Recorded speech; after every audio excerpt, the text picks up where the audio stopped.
মাত্র 4 মাসেই বন্ধ হয়ে যাচ্ছে আরও একটি জনপ্রিয় শো। প্রতি সপ্তাহে টিআরপির হাড্ডাহাড্ডি লড়াইয়ে বন্ধ হয়ে যাচ্ছে জনপ্রিয় ধারাবাহিকগুলো, যেগুলো কিনা জমজমাট এপিসোড হলেও প্রতি সপ্তাহে টিআরপি চার্টে অনেকটাই পিছিয়ে থাকছে।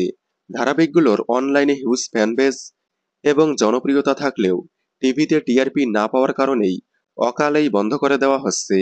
এবার বন্ধ হচ্ছে আরও একটি জনপ্রিয় শো, যেটি কিনা গত 1 ডিসেম্বর থেকে শুরু হয়েছিল।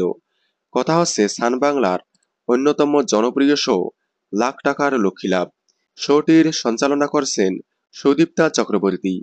সান বাংলার সব ধারাবাহিক যখন টিআরপিতে অনেকটাই পিছিয়ে, তখন লাখ টাকার লক্ষ্মী লাভ 1+ টিআরপি দিয়ে প্রতি সপ্তাহেই চ্যানেল টপার হয়ে আসছে। তবে এবার বন্ধ হয়ে যাচ্ছে লাখ টাকার লক্ষ্মী লাভ। আগামী 30শে মার্চ অন্তিম পর্ব সম্প্রচার হবে।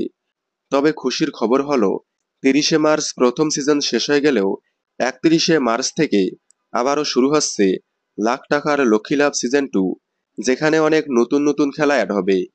আপনারা কারা কারা লাখ টাকার লক্ষ্মী লাভ দেখেন, কমেন্টে জানাবেন। বাংলা বিনোদনের এই ধরনের সকল আপডেট সবার আগে পেতে চ্যানেলটি সাবস্ক্রাইব করে পাশে থাকা বেল আইকনটি বাজিয়ে দিন। ধন্যবাদ।